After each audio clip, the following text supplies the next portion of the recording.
sekarang ini kita malu. Kita malu. Halo Studio Lovers. Tahu kan Khalid Abdul Samad, yakni seorang politikus Malaysia. Ia adalah anggota PAS dan anggota parlemen untuk Shah Alam Selangor. Ia juga seorang kolumnis di The Malaysian Insider. Akibat kasus mantan Perdana Menteri Malaysia yang jadi sorotan seantero negaranya baru-baru ini usai terjerat kasus hukum. Tepatnya pada tahun 2020 kemarin nih, mantan Perdana Menteri Malaysia telah diputus bersalah dalam kasus One Malaysia Development Berhad, 1MDB. Oleh karenanya nih Studio Lovers membuat Khalid Abdul Samad mengatakan malu terhadap Indonesia dengan alasan Indonesia sudah lebih maju dan berhasil menangkap bukti dari kasus 1MDB tersebut. Nah Studio Lovers pasti penasaran kan bagaimana sih kelanjutannya dan apa sih hubungannya?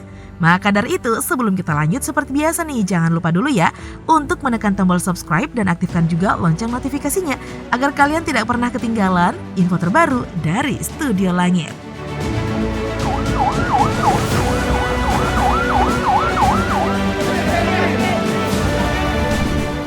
Pemerintah Malaysia memuji dan malu pada Indonesia. Berbicara soal skandal korupsi, salah satu yang tercatat sebagai mega korupsi terbesar di Asia adalah skandal One Malaysia Development Berhad, 1MDB. 1MDB adalah kasus korupsi yang melibatkan mantan Perdana Menteri Malaysia Najib Razak. Najib Razak didakwa atas kasus pencucian uang, penyalahgunaan kekuasaan, pelanggaran kriminal atas kepercayaan. Penyelidik menemukan sekitar 10 juta dolar Amerika Serikat atau sekitar 140 miliar rupiah ditransfer ke rekening banknya sendiri. Namun tahun 2015, Wall Street Journal melaporkan Najib menyetor hingga 700 juta dolar Amerika Serikat atau sekitar 9,8 triliun rupiah dari 1MDB ke rekening pribadinya, meskipun dia membantah tuduhan tersebut. Selama kasus tersebut berlangsung nih, Amerika juga menyelidiki orang-orang yang terlibat dalam kasus yang menyengsarakan negeri jiran itu. Termasuk diantaranya adalah pemburuan kapal pesir mewah yang diduga hasil pencucian uang dari korupsi 1MDB. Nah, Study Lovers, kapal inilah yang berhasil diamankan oleh polisi Indonesia di perairan Bali.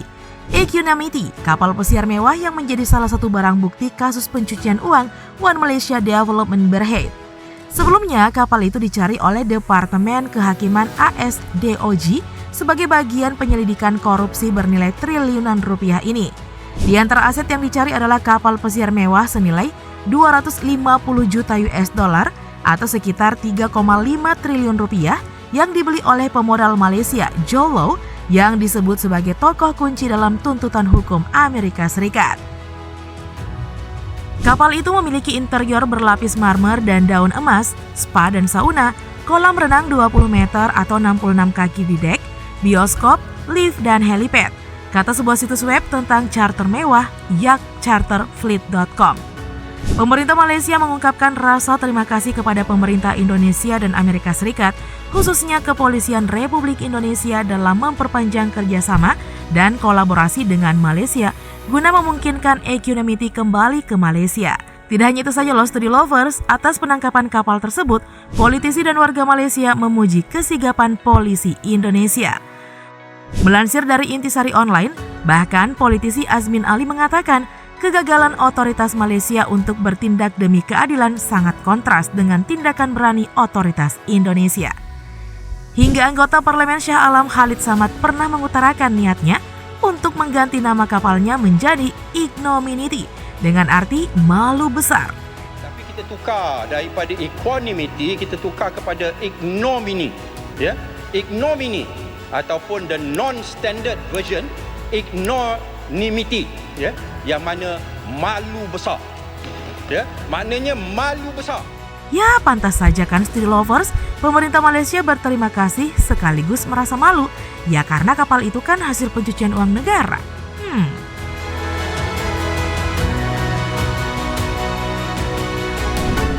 Penangkapan kapal ilegal fishing asal Malaysia. Tidak hanya kapal pesiar nih Study Lovers, Indonesia juga telah beberapa kali menangkap kapal-kapal asal Malaysia di perairan Indonesia. Kementerian Kelautan dan Perikanan (KKP) juga pernah menangkap satu kapal ikan asing ilegal berbendera Malaysia yang beroperasi di wilayah pengelolaan perikanan negara Republik Indonesia WPPNRI 571 Selat Malaka. Penangkapan pelaku illegal fishing di dekat overlapping claim area menunjukkan kesigapan aparat Ditjen Pengawasan Sumber Daya Kelautan dan Perikanan (PSDKP) KKP dalam menjaga wilayah-wilayah rawan illegal fishing di perairan Indonesia. Kapal berbendera Malaysia PK6911F diawaki oleh 6 orang awak kapal yang seluruhnya berkebangsaan Myanmar, ditangkap pada saat melakukan pencurian ikan di Selat Malaka.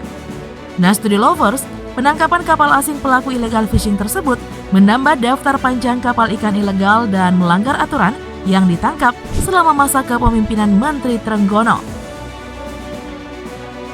Sepanjang 2021, KKP telah menangkap 135 kapal, terdiri dari 88 kapal ikan Indonesia yang melanggar ketentuan dan 47 kapal ikan asing yang mencuri ikan.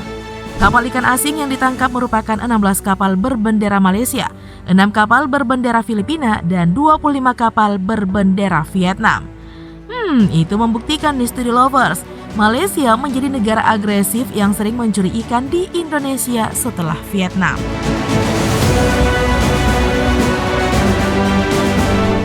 Perdana Menteri Malaysia minta jatah proyek pembangunan ibu kota baru Indonesia. Malaysia harusnya nih Studi Lovers, sebelum meminta proyek, seharusnya membereskan dulu keamanan kemaritimannya ya. Secara kan Indonesia dan Malaysia adalah negara tetangga di darat dan tetangga di laut. Agar tidak ada lagi kasus-kasus yang telah lewat tadi, nah Studi Lovers, pemerintah Indonesia yang telah berencana untuk memindahkan ibu kota Indonesia dari Jakarta ke Kalimantan Timur, tepatnya di Penajam Pasar Utara yang tidak jauh dari negara tetangga Malaysia. Dari perkiraan yang diberikan pemerintah, pemindahan ibu kota Indonesia ke Kalimantan Timur yang tak jauh dari Malaysia memerlukan biaya sebesar 500 triliun rupiah. Saat Indonesia membangun ibu kota negaranya yang baru nih, pemerintah Malaysia sudah putus urat malunya justru terang-terangan minta jatah proyek ke Presiden Joko Widodo. Hal ini seperti dikutip zonajakarta.com dari Pikiran Rakyat. Perdana Menteri Malaysia Ismail Sabri Yaakob mengunjungi pertama kali Presiden Joko Widodo untuk pertama kali pada November tahun lalu.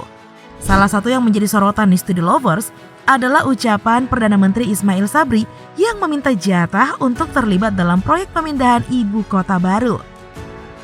Malaysia ingin dilibatkan dalam proyek ambisius pembangunan ibu kota negara di Kalimantan Timur yang ditargetkan mulai pindah 2024.